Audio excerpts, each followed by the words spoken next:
सभी को जय सिया राम। बड़ा ही सौभाग्यशाली दिन है। कार्तिक मास की शुक्ल पक्ष की एकादशी, इसे प्रबोधिनी एकादशी भी कहा जाता है।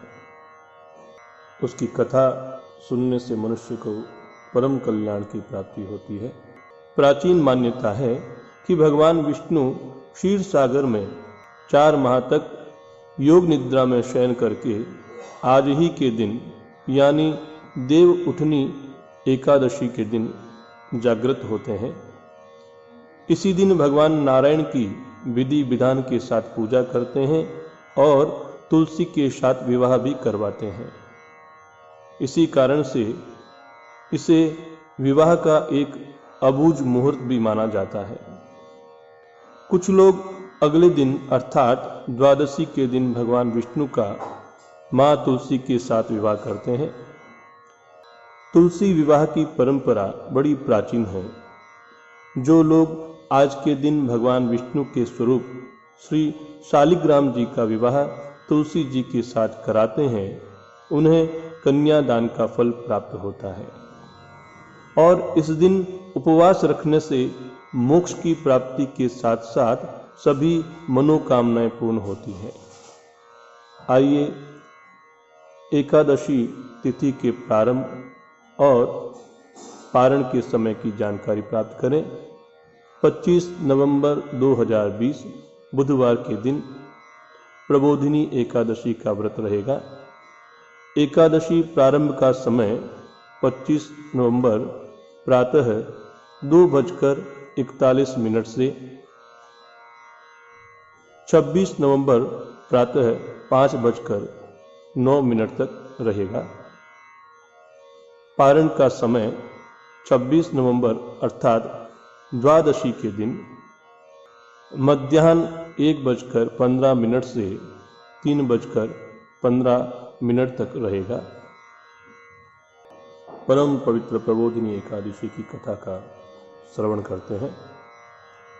युधिष्ठिर जी महाराज ने पूछा कि हे श्री कृष्ण,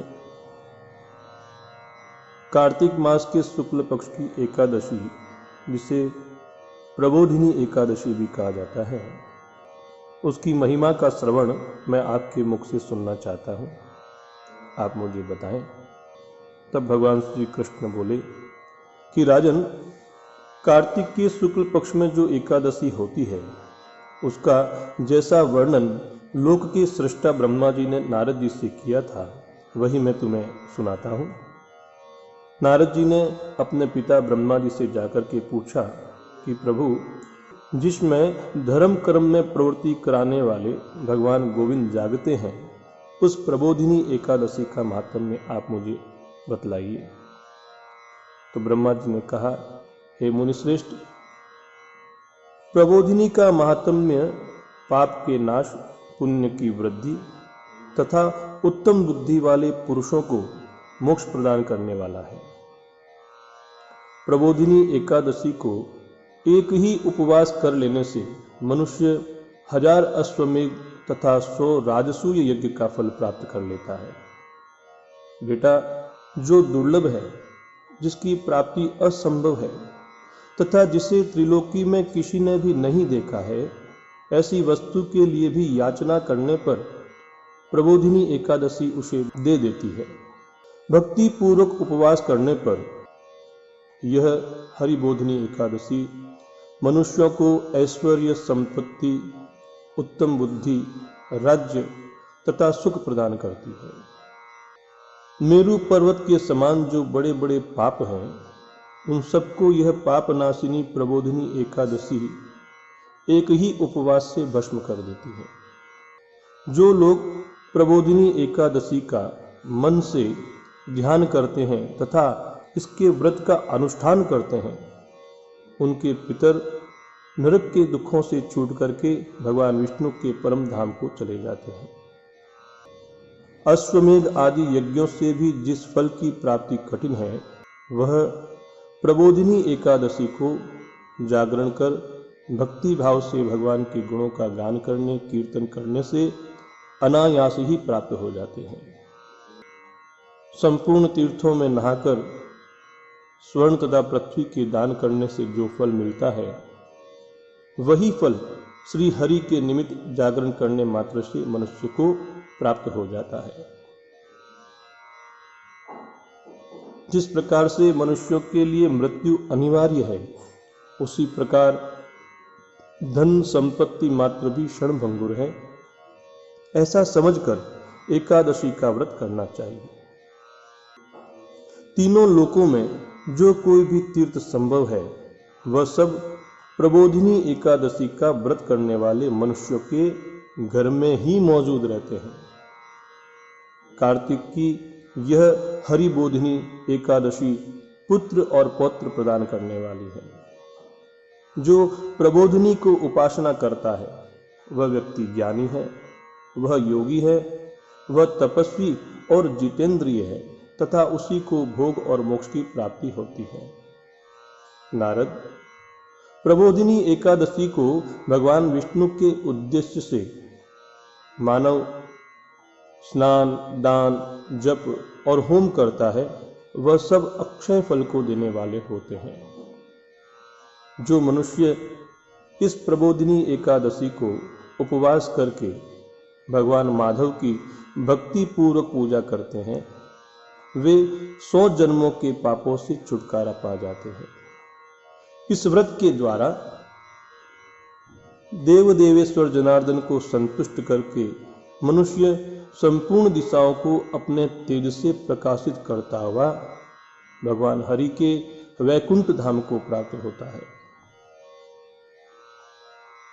प्रबोधिनी को पूजित होने पर भगवान गोविंद मनुष्यों के बचपन, जवानी और बुढ़ापे में किए हुए और 100 जन्मों के पापों को, चाहे वे अधिक हो या कम हो, धो डालते हैं।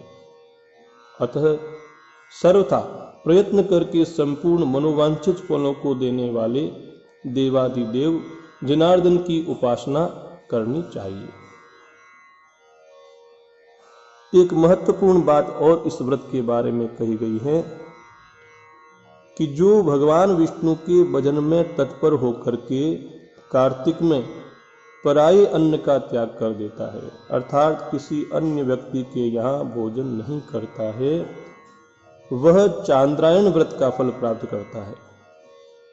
कार्तिक मास में शास्त्रीय कथा के कहने सुनने से भगवान मधुसूदन को जैसा संतोष होता है, वैसा उन्हें यज्ञ, दान अथवा जप आदि से भी नहीं होता है। कार्तिक मास में शास्त्रीय कथा के कहने सुनने से भगवान मधुसूदन को जैसा संतोष प्राप्त होता है, वैसा उन्हें यज्ञ, दान और जप आदि से भी नहीं मिलता। जो शुभ कर्मशील पुरुष कार्तिक मास में एक या आधा श्लोक भी भगवान विष्णु की कथा को वाचते हैं, पढ़ते हैं, उन्हें 100 गोदान का फल प्राप्त होता है। महामुने, कार्तिक में भगवान केशव के सामने शास्त्र का स्वाध्याय तथा श्रवण करना चाहिए, क्योंकि ऐसा करने से वह मनुष्य अपनी 100 पीढ़ियों को तार देता है। जो व्यक्ति प्रबोधिनी एकादशी के दिन भगवान श्री विष्णु की कथा का श्रवण करता है, उसे 7 द्वीपों के साथ पृथ्वी के दान करने का फल प्राप्त होता है। कथा श्रवण करने के पश्चात अपनी शक्ति के अनुसार कथावाचक की पूजा और सेवा करनी चाहिए। ऐसा करने से उन्हें अक्षय लोक की प्राप्ति होती है। जो मनुष्य कार्तिक मास में भगवत संबंधी गीत, शास्त्र विनोद के द्वारा अपने समय को व्यतीत करता है, उसकी पुनरावृत्ति नहीं होती, अर्थात उसका पुनर्जन्म नहीं होता। जो पुण्यात्मा पुरुष भगवान के समक्ष गायन, नृत्य, वाद्य और श्री विष्णु की कथा करता है, वह तीनों लोकों के ऊपर विराजमान होता है। हे मुनि श्रेष्ठ, कार्तिक की प्रबोधिनी एकादशी के दिन नाना प्रकार के पुष्प, फल, धूप, दीप, नैवेद्य आदि से भगवान श्री हरि की पूजा करनी चाहिए। पूजा करने के पश्चात शंख में जल लेकर के फल तथा नाना प्रकार के द्रव्यों के साथ भगवान जनार्दन को अर्घ्य अर्पण करना चाहिए। संपूर्ण तीर्थों में स्नान करने और सभी प्रकार के दान देने से जो फल प्राप्त होता है, वही फल प्रबोधिनी के दिन एकादशी को अर्घ्य देने से करोड़ गुना होकर के प्राप्त होता है। हे देवर्षि, अर्घ्य के पश्चात भोजन और दक्षिणा के द्वारा भगवान विष्णु की प्रसन्नता के लिए गुरु की पूजा भी करनी चाहिए। जो मनुष्य प्रबोधिनी एकादशी के दिन श्रीमद् भागवत की कथा सुनता है, सुनाता है अथवा पुराण का पाठ करता है, उसे एक एक अक्षर पर कपिला दान का फल प्राप्त होता है। हे मुनिश्रेष्ठ, कार्तिक में जो मनुष्य अपनी शक्ति के अनुसार शास्त्रोक्त रीति से एकादशी व्रत का पालन करता है, उसकी मुक्ति अविचल है। जो कार्तिक में भगवान जनार्दन को तुलसी के पत्र और पुष्प अर्पण करते हैं, उनका जन्म भर का किया हुआ सारा पाप भस्म हो जाता है। तुलसी दल पुष्पाणि ये यच्छन्ति जनार्दने कार्तिके शकलम वस्य पापम जन्मार्जितम दहेत। दृष्टा स्पृष्टात् वा ध्याता कीर्तिता नामतः स्तुता रोपिता सोचिता नित्यम पूजिता तुलसी नता। नवधा तुलसी भक्तिम ये कुर्वन्ति दिने दिने युगकोटि सहस्त्राणि तनवन्ति सुकृतम मुने।